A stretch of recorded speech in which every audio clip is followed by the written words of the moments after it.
Well, welcome along to episode 17 of Sweet Tea and Coffee. I hope you enjoyed last week's episode. We went a little long there, but I hope you had some fun there. This week, we're going to get into the nuances of sabbatical. The brave adventure of sabbatical is coming up for me and for you. And so it's an adventure for everybody. That's right. When I say you, I don't just mean Blake. He's looking at me when he said that, but he means for all of us. I mean for all of us. So we're going to get into that. Blake just recently got back from sabbatical, and he's kind of helping me get my head around it. And so we're going to talk through it, what I'm going to be doing, why it's important, all of those sorts of things. So stick around.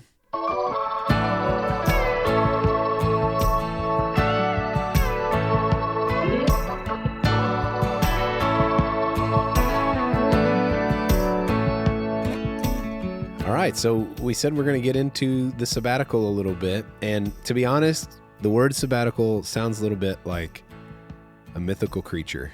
Yeah. It is, you're the only person that I know really well that has done it, and I've never done it. Been in ministry, getting close to, 10 years here, full-time ministry, and something around 12 or 13 or 14, something like that, total. Never done this before. I've heard of it, but never. It is something that actually exists.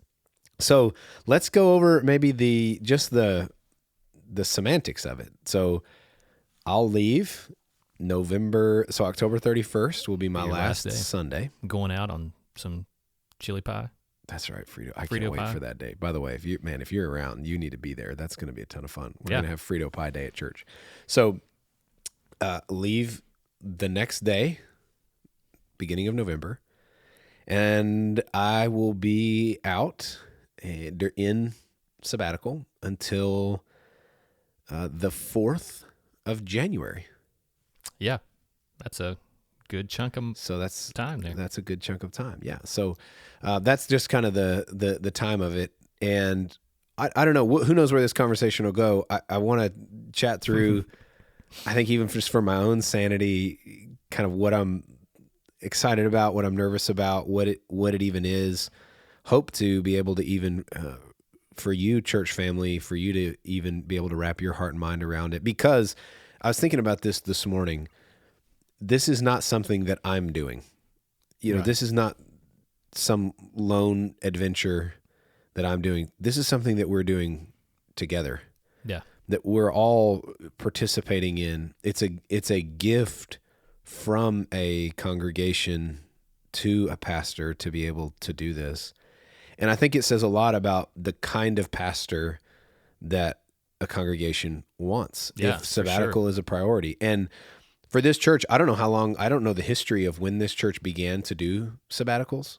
We probably should have brought somebody in. I didn't even realize for the longest time that was a thing that was part of the. It's a thing. Here. It's been part of Fredonia Hills history for a time that has been beyond you and I being here. Right. Yeah. So this church has prioritized that, and I think that's really good. But where does it? Well, you went. I did last year. You went during pandemic, which was kind of crazy. That was kind of weird. And I think you had some hesitations, some of the same things I think I'm feeling of just having never done it before. Yeah, having no idea what that looks like. Some hesitations, some nervousness. I don't know. Did you feel that? Yeah, and I started calling other friends that were in ministry and like, hey, do y'all have this at your church? Have you done this? And I kept getting the same answers, like, no, we don't. Wow, we don't have that, or we've never done this, or our senior pastor's done it, but not, that's the only person that's done it, and it's because he's been here 25 years or something like that, But and then you get on the internet and I start Googling different things, and it's like everybody's kind of got their own idea of what that should look like and what you should do and what you shouldn't do, and they're all like on completely different ends of the spectrum. And I was kind of thinking about it, even as you're like looking at me, and I feel like you're trying to figure out, okay, what's this going to be like? It's hard for me to even say. Yeah, it's like on Star Wars. I'm not a huge Star Wars fan, and I'm probably going to make some Star Wars fans really mad about this that's analogy. Dangerous territory. But it's like when Luke's trying to find the Force, and And it's like, Yeah. Yoda's like, I can't tell you what this is. You have to like experience it for yourself. Yeah. I feel like it's that kind of thing. Yeah. You just can't put it into words and really prepare somebody for that time. And I think it's because it's so unique to the person that is walking through that. But, yeah. Well, its history is kind of interesting. And, you know, some of you that are, if you're in the world of academia or in some segments of business, you may have even heard this term before. Right. I think it's more so in like a university kind of setting, but it's interesting to see how sabbatical. So the origins of sabbatical, where does sabbatical come from? Well, sabbatical we get that word by working out the word Sabbath. So the root of it is talking about Sabbath. And what is Sabbath? Well, we see that in the very beginning in Genesis, where God creates and acts for 6 days. Right. And then right after this statement of everything was good, he rested. And we've talked about that word good, that's not just a quality thing, you know, that I did it right. That's not what he means by that. The word there, the Hebrew word there, is more like a fullness, a wholeness. Everything is as it should be and works together in cohesion. Right. The word shalom is really closely associated with that word good. And what's cool is that in that goodness, God rested. And it wasn't because God was tired from doing all of those good things. That word rest is he's enjoying and participating in what is good. And that's a really important, you know, so that's where this even starts to get its roots, is the enjoyment, God enjoying creation and God enjoying what is good. What's interesting is that God does that right after making humanity. So right after Adam and Eve is Sabbath, and Adam and Eve are given a job to steward and have dominion over the earth, but they don't actually start that assignment until after.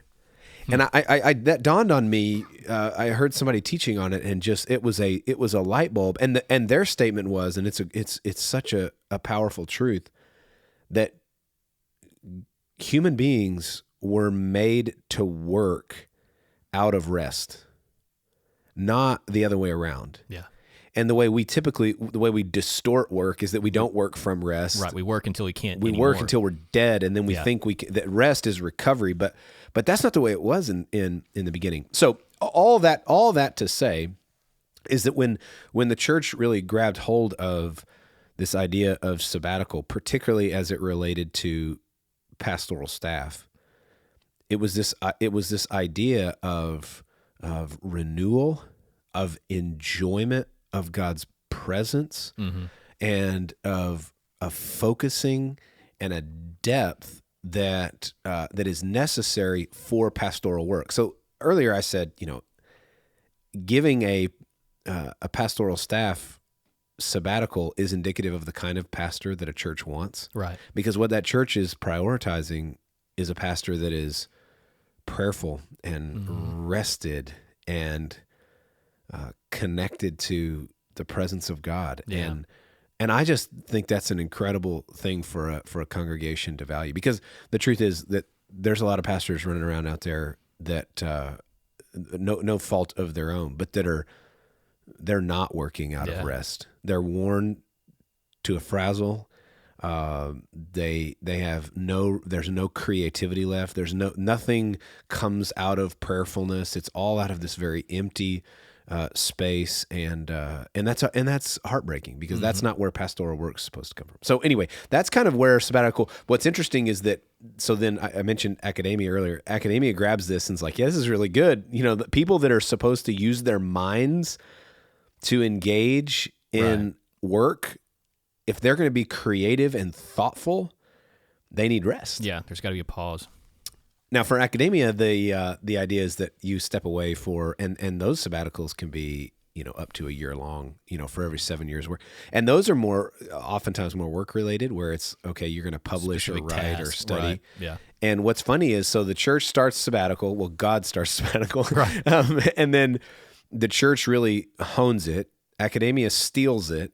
And then the church tries to steal it back with the academic approach. And so there's a lot of churches that have sabbatical, but they're not for rest. Right. They're not for connecting with God. They're not for prayerfulness. They're not for any of that. They're to write the next book or whatever. Yeah. And I'm not saying pastors that are writers and stuff like that don't need that kind of break. But it's interesting how just the historical progression of sabbatical and where it is now. And so anyway, my sabbatical, what this church has, what you have given me, is kind of that first definition, is for the purpose of prayer and rest and deep investment in my family, time of solitude. And we'll go through, maybe we can do that, kind of go through the schedule. But anyway, it's a deeper approach, and I'm super thankful for it. Yeah, it's interesting. I was thinking about, even as I was doing some research, and from all different sources would say, well, you need to have goals in your sabbatical, and it gets real regimented, and then other guys are like, don't have any goals at all. No. Just take time. And so, it can be really, really foggy on what that should look like.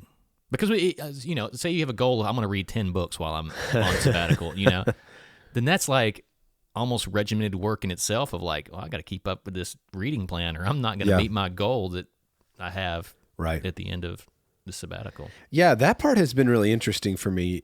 I think part of what has made me nervous, and this goes back several months, but part of what I think made me more nervous was a fear of lack of structure. Mm-hmm. Now, part of that is, I think part of that shows how. I mean, you're a structured guy. You like to have and I think some of that's unhealthy. Yeah, some of that is identity based, where getting things done makes me feel like, that's what gives me identity, and that's what. Oh yeah, that's I'm accepted based on what I produce and all that kind of stuff like that. So some of that's unhealthy. Some of that though is personality, and that freaked me out at the beginning. Is like, oh my gosh, whatever it's going to be, 8-9 weeks of no structure, whatever. And our elders have been great in kind of helping. Yeah, and I remember going through this with you, helping to put some structure and some goals, but goals that are not related to productivity. Right. Goals that are related to the actual goal of sabbatical, which is rest and focus and prayerfulness. And so, you mentioned books. So I'm going to read. I've begun gathering books that I'm going to read. Now, the rule I've made is that this will not be a checklist. So whether I finish these books in sabbatical or not, but they're all books about nourishing the spiritual life. Yeah. I'm not going to be studying for the next sermon series or getting my Greek and Hebrew out. I'm going to be talking about nourishing the spiritual life, and there's some of those that are already coming in the mail that I'm excited about reading. So there's going to be some structure there, but it's also related to the goal of sabbatical. So anyway, I think for me, I'm thinking about some of the things that I valued the most during that time was real intentional family time. And I think that was huge, because in our line of work, sometimes those things get all out of order and out of whack, and hard to kind of prioritize that. And when you remove yourself from that, and that's, I don't know, it was weird. It was like I felt like I was taking too many vacations. I don't know, that was kind of an odd thing. It was like, okay, this week we're here, now next week we're going to go there, but like at the end of it, looking back at those times that I spent just with my kids and with my wife, and how it was like undivided attention. I wasn't thinking about, when I get back from this vacation, I got to do these things, because so often, you go on a vacation for a week or something, but you're already thinking about everything that you're missing, that you've got to. So you're really not on vacation. Your mind's already somewhere else. So when you take a long period of time like this, you really can let your mind be where in that moment and be with your family and with those around you. And so I remember that being really, really impactful to me. Yeah. So, I mean, we're going to do the same thing. In fact, and maybe this will be a good segue into kind of the schedule, because that's what we've, and this is something you and I've talked about a lot, is Lindsay and I knew we wanted to spend some very intentional time together, just the two of us. And I remember asking you, man, where do I plan that in this, night, is beginning, middle, end, whatever. And you really encouraged that to be the very first thing that we do. And I took that to heart. So the very first thing we're going to do is Lindsay and I are going to go spend, I'm super excited about it. I found this. I've seen the pictures of this place. They actually showed me. I'm super jealous. Now I'm like, write that down for our next sabbatical. Oh my gosh. So I don't know if you've ever done this is way off track, but I don't know if you've ever tried to get on like the VRBO or Airbnb, whatever those websites are where you rent a house, it's overwhelming in places that are popular to go because there's so many options. Yeah. And so for months we're combing through, I don't know why I haven't been here yet, but we're going to go to Broken Bow, Oklahoma. I don't know why I want to go there. I just have wanted to go. So, anyway, but looking, I mean, it's a popular place. It's overwhelming. Right. So months and months and months and months, and just choice overload.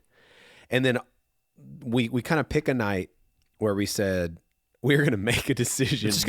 We have to just make a decision. Put a deposit down right now. And we went through a ton of stuff and just didn't find one of the ones we wanted was gone. Didn't find what we wanted, and I just said, okay, I'm going to zoom out just a little more, and I zoomed the map out a little more. This little place popped up. And it is super cool. It's basically a tree house out in the hills of Broken Bow. And so anyway, we're going to go there and we're going to just spend, I think it's like 4 days, just us. That's going to be the beginning. And just a rest, reconnection. We have no plan. Yeah.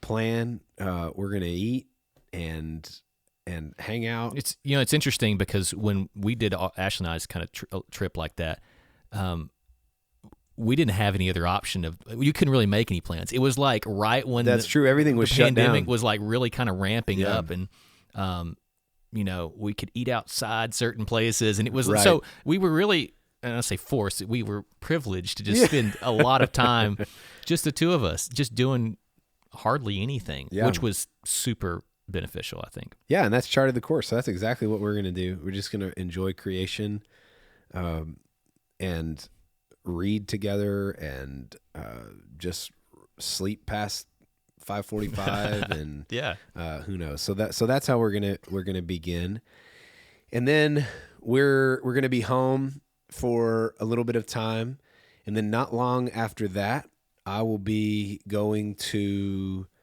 our dear lease, our family's property in Elkhart, and I'm going to spend 3 days of solitude. Yeah. So just me by myself for 3 days, and there will be no media consumption. I'm going to bring some of these books. Yeah. I'm going to take lots of walks. I'm going to try to be outside and in creation as much as I can. I'm going to have some structured time of prayer and reading, but the goal in that time is going to be quiet.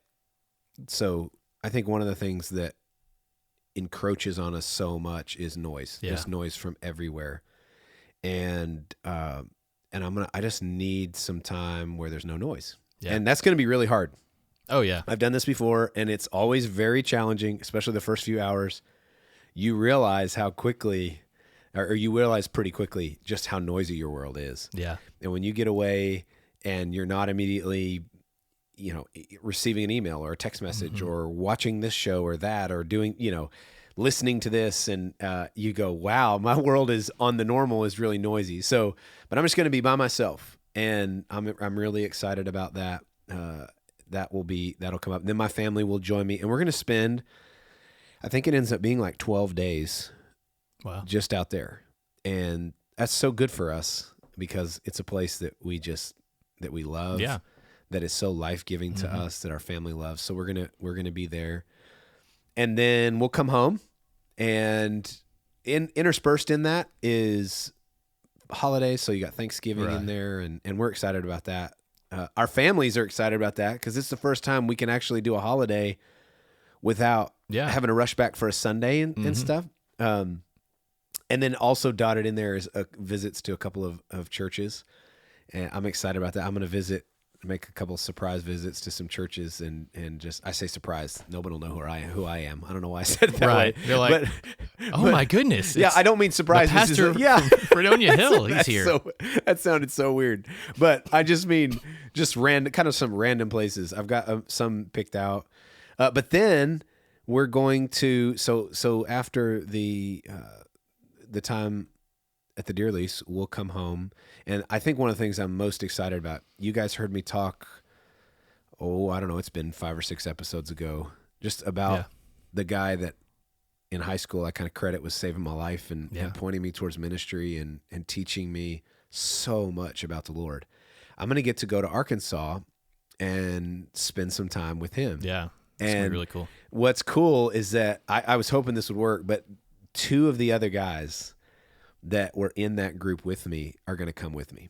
And so the 3 of us are going to go and spend time. The guy's name's Larry Grayson. We'll spend time with Larry and in Arkansas, in his home in Arkansas. And we're going to record a podcast. We're going to try to record a podcast there because I just think it'd be fun for you guys to hear some of that and for us to reflect. And we'll see. Blake's worried about me with the technology. We're going to figure it out. We're going to figure it out. Kendall's going to go on the road. We're going to take on the road with podcast gear. Mobile. So I'm so excited about that.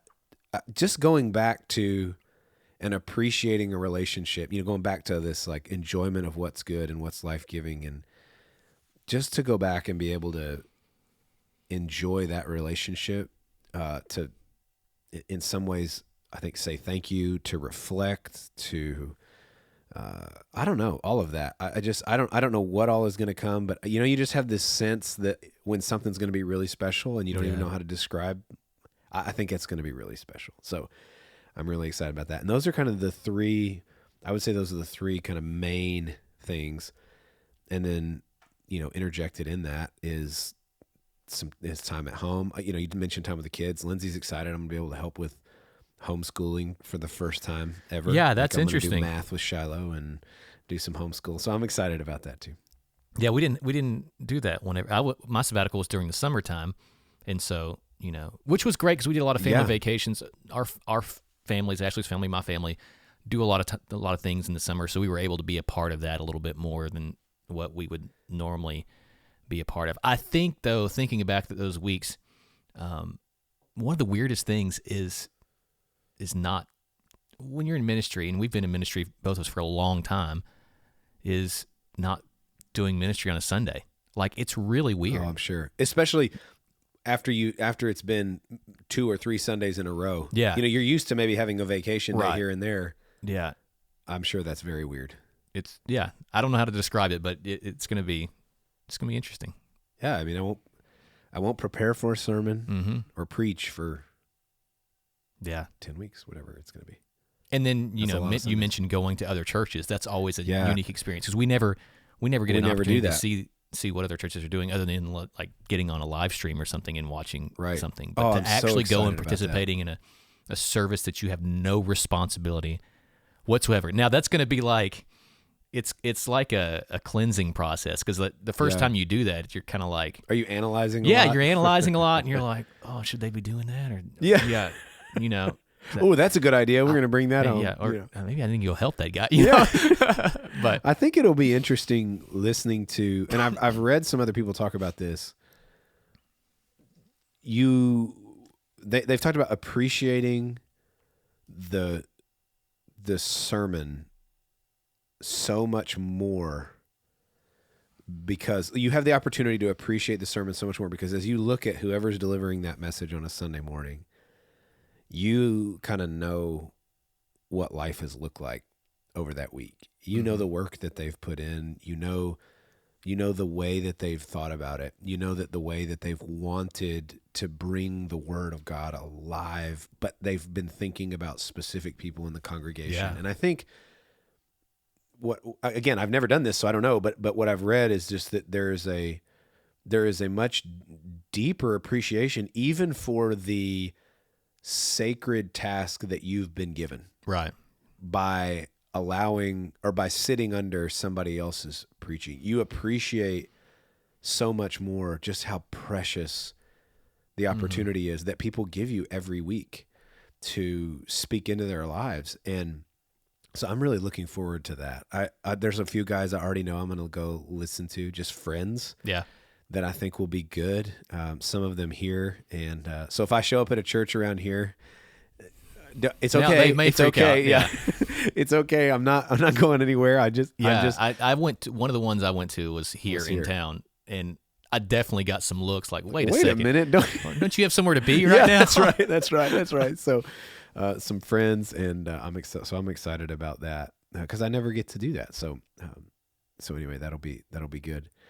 The things I'm afraid of, the things I'm nervous about, part of this, I told Blake, part of this, I want to try to share my heart with you guys and be real honest. Mm-hmm. But, the things I'm nervous about, I feel like when you run really hard for a long period of time, things can start to get a little bit more shallow. And I don't mind telling you, I'm noticing that in my leadership. I'm noticing that in just my personal life. Just I feel like I'm a little more irritable. I feel like I'm a little more.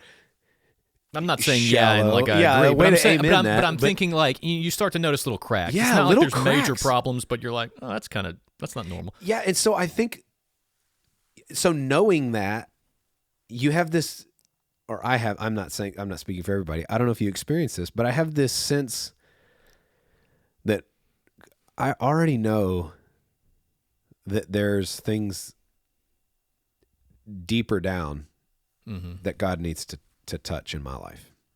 And let's be honest, sometimes we get nervous about those things. Right. Sometimes we get nervous about, do I really want to deal with that? Yeah. Do I really want to poke that? And one of the books actually I'm reading right now, trying to just even prepare my heart for it, is reminding me, and it's kind of framed around the prodigal son, but just is reminding me of the way that God deals with our insecurities and our brokenness.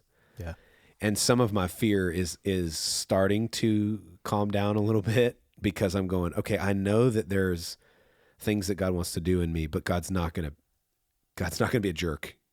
Right. And it's okay to give him that deeper space in my heart. And I need to do that because he's good and he will deal with me the right way and he will heal me and restore me, not condemn me and shame me. But you kind of have that in your mind that, oh, I don't know if I want to go into those deeper areas. I think I'm nervous about that. I've told you I'm nervous a little bit about the lack of structure, which I think I just already know that part of this is God saying, like, you cannot find your worth in your productivity. And so not doing for a little while, I think, is going to help me kind of deal with the fact that God loves me not because of what I produce, not because of what I do, not because of the job I do or the role I fill in the church, that God loves me because he created me and redeemed me and restored me. And so I need to connect again with that. And so it's some of those deeper things that I think, the unknown, that I think I'm a little nervous about. What were you, do you remember what you were nervous about when you, or if some of those same things? Yeah, I think surfaced? so. I think, the structure thing is one thing. And that's something, I catch myself still doing this. The other day I actually got on to me. It was like a Friday or a Saturday or something that we didn't have anything we had to do, which is not normal. And you just get super anxious. And it's like, I'm that. anxious. I'm like looking for something to do. I was like, well, maybe I need to go in the tractor. Yes. Like, I'm like, no, the grass does not need to be mowed today, but I need to, and so I think that overcoming that,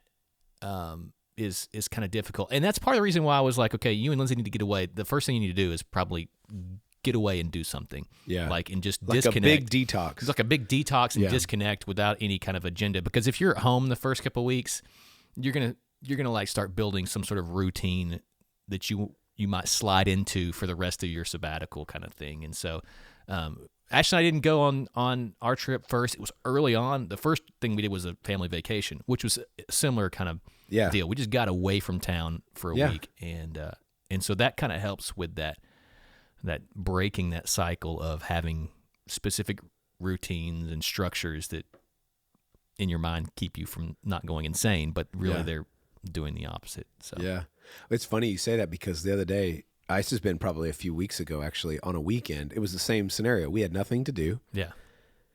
And I'll just confession here. Sometimes I get a little irritable with that. It's like, there's nothing to do. I'm just kind of get anxious. Like, what I got to do something, got to have a project, whatever. And Lindsay goes, is this what sabbatical is going to be like? And it's like, oh man, no, it's not. I need to refocus. And one of the things, so maybe we can kind of end with this, but one of the things I think is going to be really important about this, and one of my primary questions that I'm asking going into sabbatical is, how can I take what sabbatical is, which is sabbatical is a rhythm of deep rest, connection, prayerfulness, time with God, all of those things, experience of his presence. It's a rhythm. Now, it's a rhythm that sabbatical itself occurs every 7 years. Is kind of the rhythm we go. But if you look back in the Genesis account, Sabbath is built into the rhythm of life. Right. Sabbatical being an offshoot of what Sabbath is. I think the question that I'm wrestling with is, how can I come back out of sabbatical and having gained and learned what I will gain and learn and grow in sabbatical, and how can I take another step in kind of resisting the world of hurry and productivity and, busy. How can I take another step and live a Sabbath rhythmed life? Right, because 7 years is not a sustainable rhythm. That's not Sabbath. No, that's not. That's just us reaching it's a breaking point. But, that's not, you've got to learn those principles in that Sabbath and say, okay, how am I integrating this into every day? How does that work within my day? Right. How does that work within my week? Mm-hmm. How does it work within months and quarters and years and then 7 years? And the point is that Sabbath is supposed to be a built-in rhythm and way of living, right, for the Christian. And I don't think many of us live that way. No, I think that's a huge problem, whether you're in ministry or outside of ministry. It's for every single one of us. Right.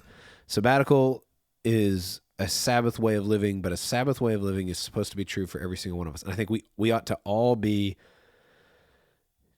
taking a step back and looking at the rhythms of our life and asking ourselves whether those rhythms mirror a Sabbath-based life where we're protesting and resisting this busy, hurried, demand, productivity kind of life, because that living that way over a long period of time kills you. Yeah. And God is designed for us to flourish. Sabbath is part of our flourishing. And so I think that's something that I'm really wanting to be thinking about, is not just how do I sabbatical every 7 years or 10 years in this case, but how do I Sabbath all the time, right? And live that rhythm of life. So anyway, and we'll be keeping up with the journey. Yeah. So 2 more things. Yeah. First is that, let's just say, are you untouchable during this time? Or if people see you at Lowe's on a Tuesday afternoon, that's a good question. Can they talk to? Because I think that's a question people be like, "Oh, he's on sabbatical." Oh, yeah, that's super weird. Yeah. Just like when you ask me if you want me to call what you want, I can't even think. What I want you to call me? Should you call me pastor or not? Like, and I say no. I'd just rather you call me Kendall. My name. Yeah. I'm your friend and your brother. If you see me at Lowe's and ignore me, you're going to make me super anxious and weird. And so come say hi and come hug me and pray for me and do the things that you would normally do I want to see you. And so untouchable is such a weird, that just makes me so uncomfortable. I don't know. I'm trying to think of some word that would, No, I'm not. I want to see you. And most of sabbatical will be lived, honestly, within community. Yeah. And within these relationships. And those are the relationships that are important and form me anyway. And so So say hey at Lowe's. So although I hope to not spend too much time at Lowe's, that means you're probably doing something. Something's wrong. Yeah. Second burning question that I know that all of our listeners have is, what's going to happen to the podcast in your absence? I mean, we're talking about a better part of 2 months that you're not going to be here. So that's right. Yeah, that's right. So since no one was really thinking of that question, we'll still answer it. Maybe we'll just give a little. Let me just tell you, we have the podcast in really good hands. So obviously Blake is going to stay with you. We've got a special long-term guest host. Yeah, a mystery guest. Mystery guest. So we're not unveiling. We'll wait. We got a few weeks. We have to unveil it. Okay, but we got the podcast is in good hands. You're going to hear from someone that we love dearly. Is going to sit in my place, and that I think will be a fun.